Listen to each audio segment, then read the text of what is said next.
Welcome to day 7 of the book reading session of The Game of Life and How to Play It. कल हम यहाँ stop किए थे जहाँ पर वी वर डिस्कसिंग कि how parents bring about diseases or maybe havoc in the lives of their children. I heard a metaphysician once say, if you do not run your subconscious mind yourself, someone else will run it for you. इस line का क्या मतलब है? इस line का मतलब ये है कि अगर हम खुद कॉन्शियसली अपने बारे में, अपने फ्यूचर या किसी सिचुएशन के बारे में अगर हम खुद पॉजिटिव थॉट्स नहीं क्रिएट करेंगे तो कोई और का फियर उस सिचुएशन पर हावी हो जाएगा. जैसे अगर कोई सिचुएशन आई, कोई बहुत बड़ी चैलेंज आई, ठीक है, हमारे लाइफ में, और हमने फ़ोन करके सपोज़ हमने 2 जन से डिस्कस किया. हम तो पज़ल्ड है, हमें नहीं पता हमें क्या सोचना है, लेकिन हमने जिन 2 लोगों से डिस्कस किया है वो 2 लोग वो सिचुएशन सुन के बहुत डर गए और वो कॉन्स्टेंटली फियर में है कि ओ गॉड, अगर ऐसा हुआ तो, अगर ऐसा हो गया तो इस घर का क्या होगा, इन लोगों का क्या होगा, अगर वो प्रॉब्लम ज़्यादा बड़ी हो गई तो. ये 2 लोग मिल के कॉन्स्टेंटली क्रिएट कर रहे हैं और हमारा माइंड तो पज़ल्ड है, इसलिए हम तो कुछ भी कॉन्शियसली नहीं क्रिएट कर रहे हैं. एंड रिज़ल्ट क्या होगा? एंड रिज़ल्ट यही होगा कि जो वाइब्रेशन ज़्यादा स्ट्रॉन्ग होगी वो मैनिफेस्ट हो जाएगी. तो इस लाइंस का क्या मतलब है? जो इंसान अपनी खुद की सबकॉन्शियस माइंड को अपने हिसाब से ऑपरेट नहीं करता है तो दूसरों की सबकॉन्शियस माइंड, दूसरे लोगों की मैनिफेस्टेशन हमारे लाइफ में आ जाएगी, दूसरे लोगों का फियर हमारे लाइफ में रियल हो जाएगा. हमने बहुत बार ये एक और एग्जांपल लेते हैं. बहुत बार हमने कोई घरों में ये भी देखा होगा ना कि घर पे कोई बहुत बड़ा चैलेंज आया, ठीक है. अब 2 टाइप के लोग होते हैं. एक सिचुएशन में उस घर में एक ऐसा मेंबर है जो इतना ज़्यादा नेगेटिव है कि वो ये सिचुएशन आते ही वो इतना डर गया कि वो प्लान ए, प्लान बी, ये नहीं हुआ तो backup plan C, plan D, plan E, वो सारा प्लानिंग करके और सारा नेगेटिव का भी नेगेटिव सिचुएशन सोच के प्रिपेयर हो जाता है. उसको अगर आप कुछ भी समझाएंगे या बोलेंगे तो वो क्या बोलेगा कि ये लॉजिकल तरीका है, हमें हर सिचुएशन के लिए प्रिपेयर होनी चाहिए. और वो इस तरीके से हर सिचुएशन प्रिपेयर होने के चक्कर में वर्स्ट से वर्स्ट, नेगेटिव से नेगेटिव सोचने लगता है. और वो क्या कर रहा है? सारी नेगेटिव थॉट्स की वाइब्रेशन को एक्टिवेट कर रहा है. वो सोच रहा है कि मैं बहुत लॉजिकल काम कर रहा हूँ ना, हर समय हर सिचुएशन के लिए एक फैमिली को प्रिपेयर्ड होनी चाहिए. तो रियलिटी में उस फैमिली के साथ क्या होता है? जो आदमी की थॉट प्रोसेस सबसे ज़्यादा पावरफुल होती है, जो इंसान, अगर सपोज़ ये नेगेटिव सोचने वाला इंसान उस फैमिली में सबसे ज़्यादा पावरफुल है, वो हर समय यही सोचता रहता है, तो वो फैमिली की रियलिटी यही होती है, उनकी सिचुएशन और एडवर्स हो जाती है. और हमने ऑपोजिट एग्जाम्पल्स भी देखे हैं ना कि कुछ फैमिलीज़ में कुछ ऐसे लोग होते हैं जो लोग इतने ओवरली ऑप्टिमिस्टिक है, ओवरली पॉजिटिव है कि बड़ी से बड़ी सिचुएशन को वो लोग बहुत छोटा कर देते कि अरे ठीक है, कोई बात नहीं, हो जाएगा मैनेज, चलो देखा जाएगा. वो लोग इस तरीके से बिहेव करते हैं जैसे कि कोई सिचुएशन है ही नहीं. और घर के बाकी लोगों का भी मूड थोड़ा लाइट हो जाता है उसका रिएक्शन देखकर. वो सबको कंट्रोल कर लेता है कि नहीं, इट्स ओके, चिल, कोई बात नहीं, ये समय भी कट जाएगा. एंड रियल में उस घरों में वैसा ही होता है. वो सिचुएशन, वो समय ऐसे कट जाता है एज इफ़ कि कुछ हुआ ही नहीं. ये दोनों तरीके के एग्जाम्पल्स हमने हमारी लाइफ में रियल में देखे हैं. तो हमें क्या करना है? हमें अपने सबकॉन्शियस माइंड से अपने वाइब्रेशंस को एक्टिवेट करके अपनी रियलिटी क्रिएट करनी है कि हमें चुपचाप बैठ जाना है और लोगों को हम ये काम दे दें कि आओ तुम मेरी लाइफ क्रिएट करो. हमें बहुत माइंडफुल होना है इसके बारे में. Mothers often unconsciously attract illness and disaster to their children by continuously holding them in thoughts of fear and watching for symptoms. अभी ये वाली जो लाइन है ये मैंने बहुत बोल्डली मार्क की है बिकॉज ये एक और ट्रूथ है. अगर सपोज़ किसी बच्चे को हेडेक हो रहा है, ठीक है, एंड सपोज़ 2 दिन हो गया हेडेक होते, तो सब पेरेंट्स लोग क्या करते हैं, तीसरे दिन ऑनलाइन चेक करा या डॉक्टर से पूछा, डॉक्टर बोला कि ठीक है, एक काम करिए, आप चेक करिए, बाय चांस रैशेज़ हो या वॉमिटिंग हो तो मेरे को रिवर्ट करिए. इस सिचुएशन में पेरेंट के पास दोनों ही चॉइस है ना सोचने की कि अरे अब ये बच्चा सो के उठेगा और हिल बी एब्सोल्युटली फाइन, ये सोच सकता है।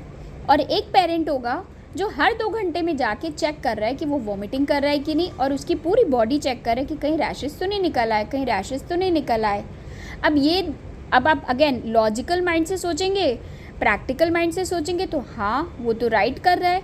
बाहर थोड़ी देर में टेम्परेचर चेक करना, हर थोड़ी देर में वॉमिटिंग देखना, हर थोड़ी देर में रैशेस को चेक करना आए कि नहीं, वो तो राइट काम कर रहा है। लेकिन एक्चुअल में वो क्या कर रहा है, वो उस रैशेस को इनवाइट कर रहा है, इनविटेशन दे रहा है, उसके बारे में सोच के, उसको एनर्जी दे के। उस समय पर क्या करना है, राइट थॉट तो यही होनी चाहिए ना कि अब ये सोएगा और सो के उठ के एकदम नॉर्मल हो जाएगा और कल मैं इसके साथ मॉल जा रही हूँ शॉपिंग करने। That should be the right attitude. लेकिन फियर की एनर्जी और वरी की एनर्जी हम इतना ज़्यादा डाल देते हैं किसी भी सिचुएशन में कि जो सिम्टम्स नहीं भी आने वाले होंगे वो पहले आ जाएंगे। फॉर एग्ज़ाम्पल, ये बहुत अच्छा एग्जाम्पल दिया इन्होंने बुक में। अ friend asked a woman if a little girl had measles, she replied not yet. अगर किसी ने पूछा है कि क्या आपके बच्चे को डेंगू हुआ है, और अगर आप रिप्लाई करते हैं कि नहीं अभी तक तो नहीं, इसका मतलब क्या कि आप वेट कर रहे हैं उसके होने की।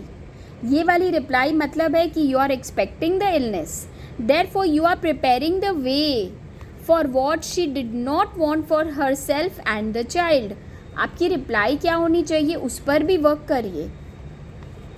However, the man who is centered and established in right thinking, the man who sends out only goodwill to his fellow men, and who is without fear, cannot be touched or influenced by the negative thoughts of others.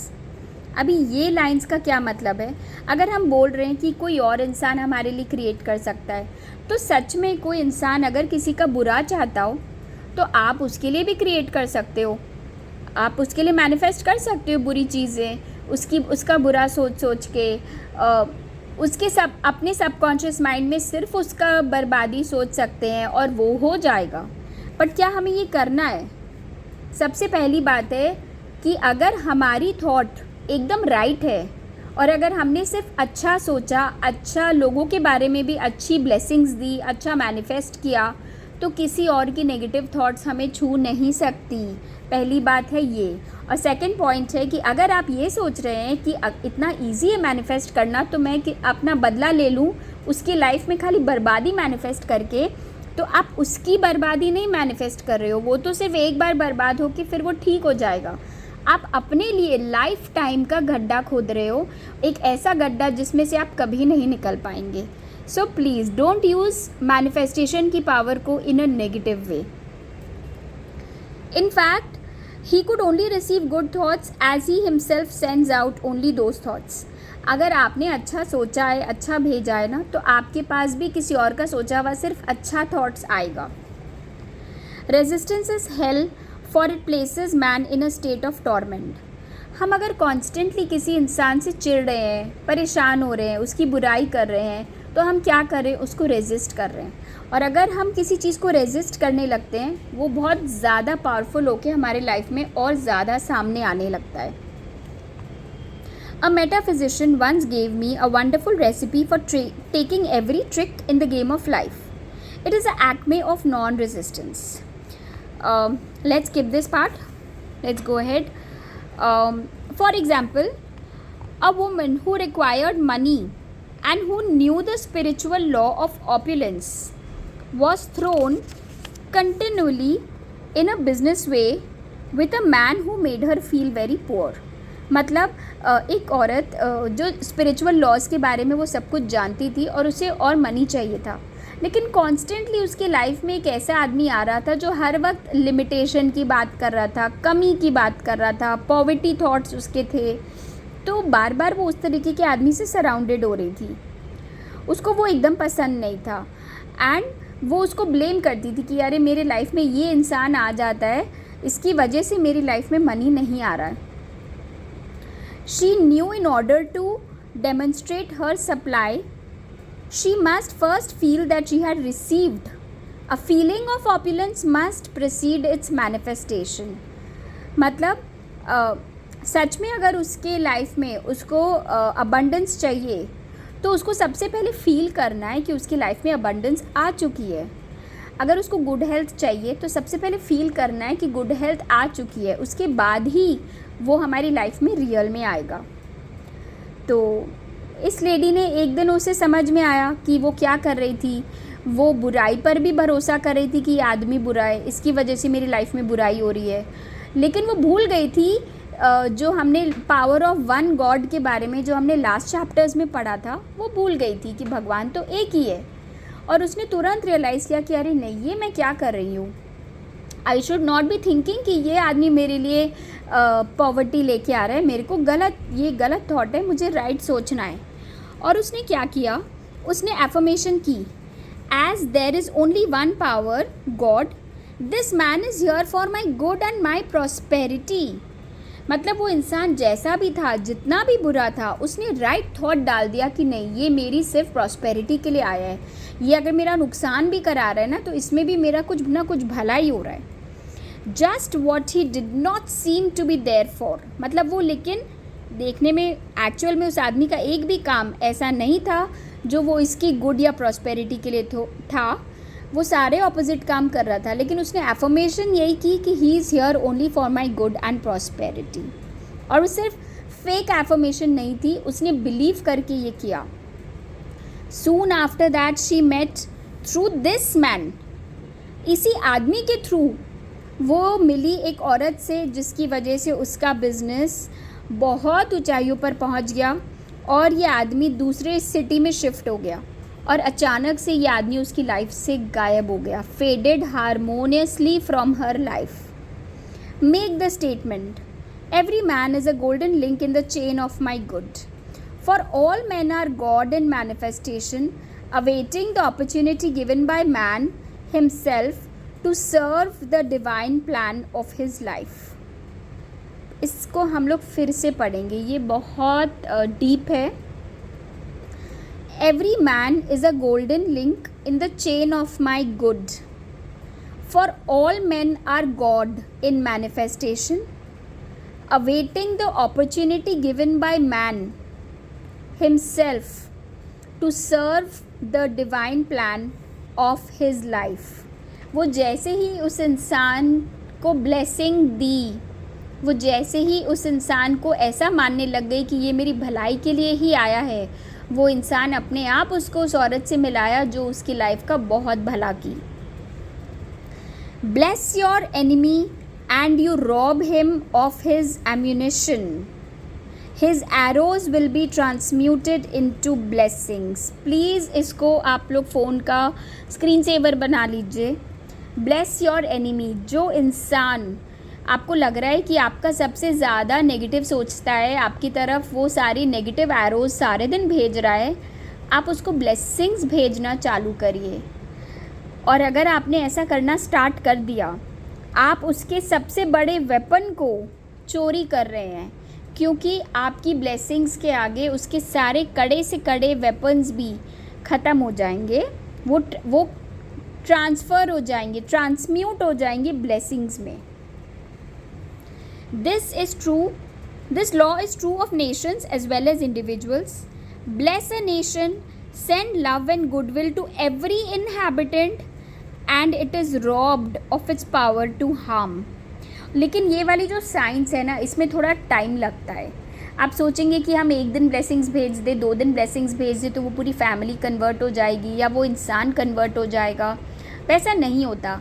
ये होता है, लेकिन people अपना patience खो देते हैं। वो लोग 4 दिन तो ब्लेसिंग्स दे दिए, 5 दिन ब्लेसिंग्स दे दिए और सामने वाला बुराई पे बुराई करे जा रहा है, तो 5 दिन बाद बोलते भाड़ में जाए ये लॉजिक, अब देखो अब हम उससे रिवेंज लेंगे, और वहीं पे स्टार्ट होता है उसका नेगेटिविटी का सर्कल। तो इसलिए सारे लोग अपना पेशेंस, जो हम सब स्पिरिचुअल लॉ को जानते हुए भी हम प्रैक्टिस नहीं कर पाते, क्योंकि इन सब चीज़ों में थोड़ा समय लगता है। इस समय को शॉर्ट करने के लिए आपको क्या करना है, अपना बिलीफ सिस्टम को इतना स्ट्रॉन्ग बना देना है, इतना स्ट्रॉन्ग बना देना है कि छोटी सी टाइम में आपके ये सारे विशेस फुलफिल हो गए। Men can only get the right idea of non-resistance through spiritual understanding. My students have often said, I don't want to be a doormat. I reply, When you use non-resistance with wisdom, no one will ever be able to walk over you. Another example. One day I was impatiently awaiting an important phone call. I resisted every call that came in and made no outgoing calls myself, reasoning that it might interfere with the one I was awaiting.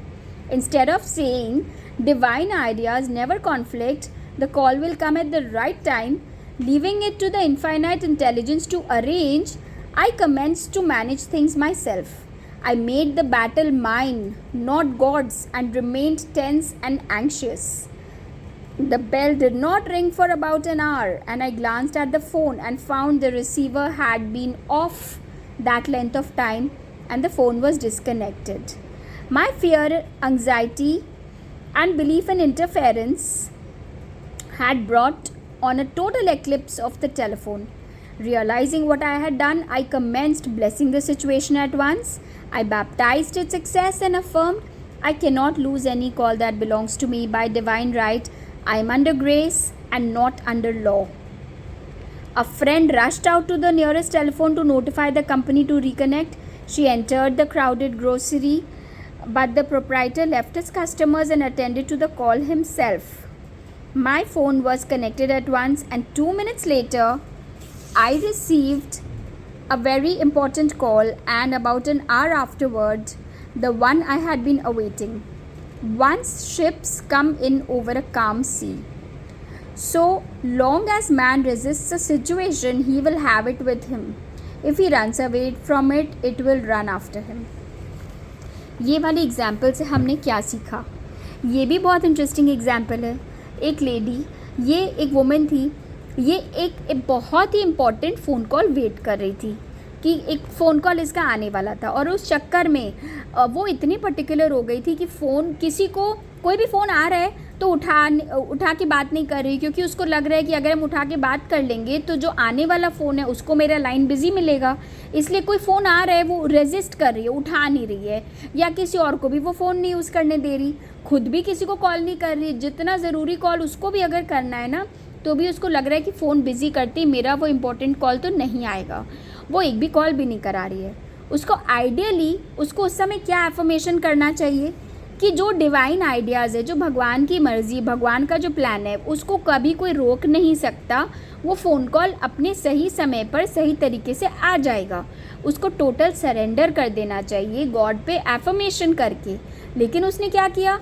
खुद भी call नहीं की, किसी को call नहीं करने दिया, phone के चारों तरफ घूम रही है कि आएगा आएगा आएगा. और वो कितनी अच्छी लाइन लिखी है, I made the battle mine not God's. हमने इस सिचुएशन को अपने हाथ में लेने की उसने ट्राई की कि नहीं, सब कुछ मैं क्लीन रखती हूँ, तो लाइन को सिंपल रखती हूँ, तो फ़ोन आएगा ही आएगा. और अल्टीमेटली जब 1 घंटे बीत गए और उसने अचानक फ़ोन की तरफ देखा, तो वो रियलाइज़ की कि फ़ोन में तो लाइन ही नहीं थी. हुआ क्या था कि वो इतना ज़्यादा फियर उसको हो गया था कि ये लाइन आते आते रास्ते में कहीं अटक नहीं जाए, ये फ़ोन कॉल मेरे पास आ जाए. ये किस बात को एनर्जी दे रही थी कि फ़ोन कॉल अटक रहा है, फ़ोन कॉल रुक रहा है, फ़ोन कॉल डिस्टर्ब हो रहा है. वो इस चीज़ को एनर्जी ज़्यादा दे रही थी, और उस चक्कर में क्या हुआ, उसका फ़ोन कहीं ना कहीं से वो अट्रैक्ट कर ली, और ये फ़ोन उसका काम ही नहीं कर रहा था. ये फ़ोन डेड पड़ा था क्योंकि 1 घंटे से नहीं बजा. फिर भाग के उसने तुरंत सोचा कि ओ गॉड, मैंने क्या कर दिया, मैंने क्या वाइब्रेशन को एक्टिवेट किया. उसने तुरंत अपनी सिचुएशन को रिवर्स की और तुरंत बोला नहीं. उसने अपनी सिचुएशन को सक्सेसफुल बोला, और उसने तुरंत गॉड को बोला, I can not lose any call that belongs to me by divine rights. I am under grace and not under law. मतलब भगवान की कृपा मेरे ऊपर है. उसने अपने आप को ये एफर्मेशन की, तुरंत अपनी फ्रेंड को बोला. उसकी फ्रेंड भाग के कंपनी में गई. कंपनी में जाते ही कंपनी के मालिक ने उसको अटेंड किया. नॉर्मली टेलीफोन कंपनीज़ के मालिक हमें नहीं अटेंड करते, बट उसके मालिक ने अटेंड किया. एंड 2 मिनट्स में वो फ़ोन लाइन ठीक हो गई थी, और उसका वो इम्पॉर्टेंट फ़ोन कॉल आया. और उसके 1 घंटे बाद वही फ़ोन कॉल आया जिसका वो वेट कर रही थी.